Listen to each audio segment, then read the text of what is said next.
ध्यान से सुने आज का सत साहिब परमेश्वर कबीर जी की प्यारी संगत को, विश्व की सारी संगत को दास का आशीर्वाद है। परमात्मा आपको मोक्ष दे सुखी रखे, काल कष्ट से बचावे। परम पिता परमात्मा कबीर जी की असीम कृपा से बच्चों,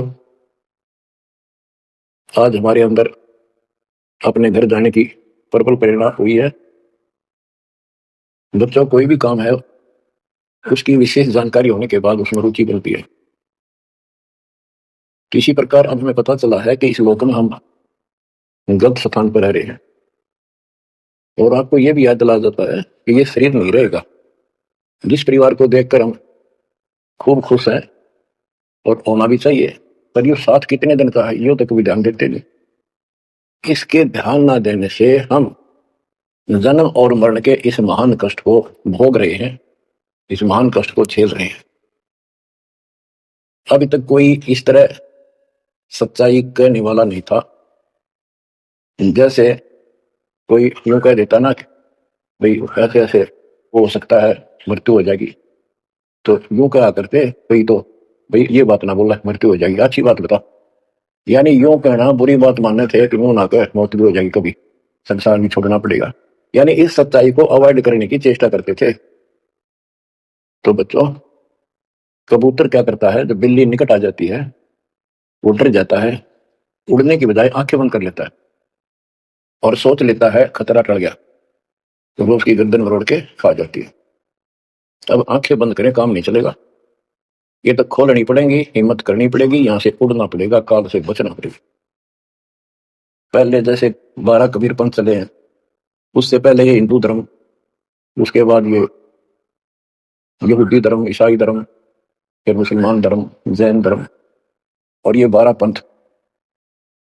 इनमें ज्ञान तो बताया जाता था कि भक्ति कर लो, नहीं तो 84 लाख योनियों में जाना पड़ेगा, पशु पक्षी बनना पड़ेगा। और आत्मा डरती भी थी, भक्ति के लिए प्रेरित भी होती थी, लेकिन वो भक्ति शास्त्र विरुद्ध थी, शास्त्र में प्रमाणित नहीं थी, और वो ज्ञान भी शास्त्र प्रमाणित नहीं था। श्रीमद् भगवत गीता अध्याय 16 श्लोक 23 में स्पष्ट किया है कि शास्त्र विधि को त्याग कर जो अपनी मर्जी से मनमाना आचरण करते हैं अपनी इच्छा से, उनको न सुख होता है, न कोई सिद्धि प्राप्त होती है, और न ही उनकी गति होती है। या तो ये कहो कि गीता गलत और ये झूठे गुरु सच्चे, इनमें से एक को रिजेक्ट करना पड़ेगा। लेकिन गीता को कोई रिजेक्ट कर नहीं सकेगा, आखिर में इन झूठे गुरुओं को त्यागना पड़ेगा। बच्चों, परमात्मा के पाने के लिए, उस सुख को प्राप्त करने के लिए कितने कितने कष्ट झेले हम पुरुषों ने, हमने भी उठाए। हम ऋषि बने, ऋषि बनकर कठिन साधनाएं की, जैसा लोकवेद दंत कथाएं सुना करते थे, उसके आधार पर सिद्धियां आ गई, सिद्धियां दिखा कर फिर प्रसिद्धि होगी, उस प्रसिद्धि के ऊपर हम प्रसिद्ध हो गए और खूब महर्षि प्रसिद्ध हो गए। अब पता चला वो प्रसिद्धि कैसी थी, जैसे आपको राबिया का प्रमाण बताया, 4 साल की ठीक साधना से ऐसे ऐसे चमत्कार भी हो गए, मक्का उठ के आ गया, लेकिन भविष्य जीरो हो गया उसका। सिर भी काट दिया, इतनी प्रेरित थी भगवान के प्रति, लेकिन नथिंग, कुछ नहीं हुआ। काम तो अब बनेगा जब बनवाया जाता है। गरीब ये जीवन सफल है जब लग राम रटंत, देखो री को जाने दे वर्म पड़े हैं पंथ। इस मनुष्य जीवन की सफलता उसी की है जो परमात्मा का भजन करते हैं, अन्यथा इसका कोई यूज नहीं। पशु पक्षी का भी ऐसा ही जीवन है, ऐसे कर्म वो करते हैं, खाना पीना, टट्टी जाना, बच्चे उत्पन्न करना, बच्चों के लिए फिर सारा दिन भटक के उनका पोषण करना, फिर मर जाना, ये कोई जीवन है? इस ज्ञान से आपके अंदर जो गलत प्रेरणा भरी हुई है, वो काल द्वारा भरी गई है, बहुत प्रबल है, वो सामान्य नहीं है। अब जैसे किसी को बुखार हो जाता है तो उसके बस की बात नहीं, वो नॉर्मल हो जाए, तो उसके लिए औषधि की आवश्यकता पड़ती है, और जब नॉर्मल हो जाएगा फिर सारे काम ठीक करेगा। इसी प्रकार ये आपके बस की बात नहीं है जो आप जिस व्यवस्था में लग रहे हो। ये इस ज्ञान से, इस भक्ति से आपका ये अज्ञान हटेगा, ये जिससे प्रभावित हो बुखार हटेगा, फिर आपकी लगन अजब से बनेगी, अलग से बनेगी। अगर ये भाव नहीं बना तो क्या ये जीवन अच्छा है जो आप जी रहे हो? 40 जन्म तन भर में दोगे कुछ नहीं हाथ लगा रही, कुकर कुत्ता, सुकर सुअर, खर गधा, कौवा, बुगला। बता, इन प्राणियों के शरीरों में असंख्यों बार कष्ट उठा लिया अपने को, असंख्यों बार, एक बार नहीं। तो क्या इस प्रोसीजर को जारी रखोगे? मेरी आत्मा तो मान नहीं रही कि आप इसको स्वीकार कर दोगे। और अब भी आपकी आंखें नहीं खुलेंगी और आपकी प्रेरणा नहीं बनेगी, तो फिर इंसान नहीं, पत्थर हो तुम, पत्थर। कोटि वर्ष करे संगत संतों की, पत्थर का दिल में क्या बीजे, चंदन बन में रंग ला दे, एक बांस बिटन भी ना सीखे। पत्थर को जल में डाल दे, कितने गहरे जल में डाल दे, कितने दिन डाले रखे, उसका कोई असर जल का नहीं होता। नहीं, जल से तो नरम होता है पदार्थ। बाहर निकालते उसको घिसा दे दूसरे पत्थर से, जो का चिंगारी निकलेंगी। तो पत्थर जैसे प्राणियों को किसी चीज का असर नहीं होता। ये अमृतवाणी उन पुण्यात्माओं को झंझोड़ कर रख देंगी जिनकी आंखें काल में अज्ञान से बंद कर रखी हैं। उस परम पिता के घर जाने के लिए, सुख को प्राप्त करने के लिए, गरीबदास जी बताते हैं कि मंसूर मैसूर क्यों हो गया, शरीर फांसी प्रवेश और जाके ऊपर एती नौबत बीती। कैसा है वो देश? उस परमात्मा के सुख को, सतलोक की प्राप्ति के लिए, उसकी प्राप्ति के लिए टुकड़े टुकड़े शरीर करा दिया मंसूर अली जी ने, पीछे नहीं हटा। तो गरीबदास जी कहते वो सुख कितना होगा जिसके लिए शरीर भी खत्म कर दिया, कोई नो प्रॉब्लम। और ये शरीर का आपका रहेगा नहीं, गारंटीड है। इसलिए बार बार याद दिलाता हूं कि हमारे ऊपर नशा जबरदस्त कर रखा काल में। ये आपके बस की बात नहीं, ये तो ये एंटीबायोटिक आपको प्रेरित रखेंगे। तो आप भक्ति भी करोगे, बुराइयों से बचोगे, और अपने घर जाने की प्रबल इच्छा बनेगी। जहां आशा था बासा हुई, मन कर वचन सुमरिय सोई। गिरिव नरसिंह रूप सतगुरु धरा, प्रहलाद भगत के काज, हिरणाकुश को ले गया ज्यों तीतर को बाज। परमात्मा कबीर जी ने ही नरसिंह रूप धारण किया। ये सारा श्रेय अभी तक श्री विष्णु जी उर्फ श्री कृष्ण जी को संदेश दिया जा रहा से था। सुने। जो भी है, परमात्मा चाहते हैं कि किसी तरह इनकी भक्ति वास्ता बनी रहे। ये किसी को मानकर भक्ति कर रहे, करते रहो, उससे मिलना कुछ नहीं, तो पिछले संस्कार से मालिक उनकी मदद स्वयं करते हैं। गरीब नामा का देवल फेरा, मुई जवाई गाय, पीड़ा मिट्टी संत की छान छवाई आए। कबीर साहब कहते हैं, दो दिन मेरी शरण है, ताका हूं मैं दास, दास में नौकर गुलाम, और गेल गेल लग गया तो जब से देखिए आता। अब नामदेव जी इतने संस्कारी थे। परमात्मा कबीर जी कहीं भी आश्रम बना के कुछ समय के लिए रह जाते हैं, एक गुरु की भूमिका करते हैं। अपने बच्चों को वहां आसपास के क्षेत्र के बच्चों को ज्ञान सुनाते हैं। कोयल के बच्चे उस ज्ञान को सुनकर, आवाज को सुनकर परमात्मा की तरफ खिंचे आते हैं, कौवे वाले रह जाते हैं। तो उसने रंका और बंका दोनों पति पत्नी थे। एक उनकी बेटी थी वंका। नामदेव भी उसी समय परमात्मा कबीर जी के आशीष हुए थे जब वो वासनपुर की लीला कर रहे थे।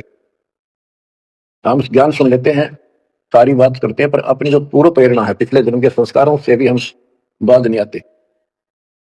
अब नामदेव जी जा रहे थे, एक मंदिर में आरती हुई थी, ब्राह्मण लोग आरती कर रहे थे, और उसके ऐसी धूम चढ़ी कि वो भी मंदिर में पहुंच गया। हाथ में जूते निकाल लिए अपने, जैसे ये बजाते हैं ताल, उस तरह बजाने लग गया। घंटी बजाते हैं और बजाता बजाता आरती में मगन होकर उनके ब्राह्मणों के बीच में पहुंच गया। यानी पत्थर की मूर्ति के सामने पहुंचना चाहा। पंडितों ने पकड़ कर उसको बंदर के पीछे फेंक दिया। ये शूद्र छोटी जाति का समेत दूसरों आ गया, हमारा धर्म भ्रष्ट कर दिया, हमारे भगवान को इसने रुष्ट कर दिया। वो तो फिर भी पड़ा पड़ा मालिक की आरती कर रहा था, लो लगी थी जाता में। तो परमात्मा उस मंदिर का मुंह नामदेव की तरफ कर दिया, और पंडित पिछली साइड में खड़ी घंटी बजा रहे थे। आश्चर्यचकित हुए। तो एक दिन नामदेव रंका बंका के घर गया। तो उस दिन वंका लड़की, रंका और बंका जंगल में लकड़ियां लेने गए हुए थे। पीछे वो लड़की अकेली थी, वो कोई पट्टी तैयार कर रही थी, जैसे किसी के चोट लग जाया करे, हल्दी वगैरह लगा के। संतराम पाल जी नामदेव बोला, महाराज बहन की जय किसको हो। क्या हो गया, किसको चोट लगी, किसके लिए पट्टी बना रही हो? वंका बोली, रे नामदेव तू गुरु जी ज्यादा दुखी ना करे, तो भाई मर्यादा में नहीं रहता। वो अकेले जरूरत थी तेरे को जाने की मंदिर में, अपना मंदिर में जाना भगवान ने अलाउड थोड़ा कर रखे है। मानता नहीं तो तेरे लिए, तेरी इज्जत रखने के लिए गुरु जी तेरे मंदिर फेर गए थे, हाथा चोट लगी भाई, उनका पट्टी बांधे। नामदेव गया, देखा तो सचमुच गुरु जी के हाथों में चोट लगी हुई है और उनका ने पट्टी बांधी। तो बच्चों, हम भक्ति भी करते हैं पर अपने संस्कार फिर भी कोई ना कोई अड़ाए रखते हैं, ये परमात्मा को परेशान करते हैं। अब आ गया है कभी पीक टाइम, अब ये बात नहीं चलेगी। पहले तो चलो को रह गए, कोई बात ना, पैर पकड़ लिए भगवान ने, तब क्या फिसल गया पैर तो पता नहीं कहां पड़ोगे जाकर। ऐसा अजब गजब का ज्ञान दे दिया, ऐसा समाधान आपको दे दिया, और ऐसे समय में मानो श्री मर जाए। तो आंखें खोल लो। गरीब नामा का देवल फेरा, मुई जवाई गाए, पीड़ा मिट्टी संत की छान छवाई आए।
कि गुरु से नाम लेकर भक्ति करने से लाभ होगा। पहले गुरु का परख करो। गुरु बिना दान नहीं करना चाहिए। गुरु ही दान के लिए सुपुत्र है।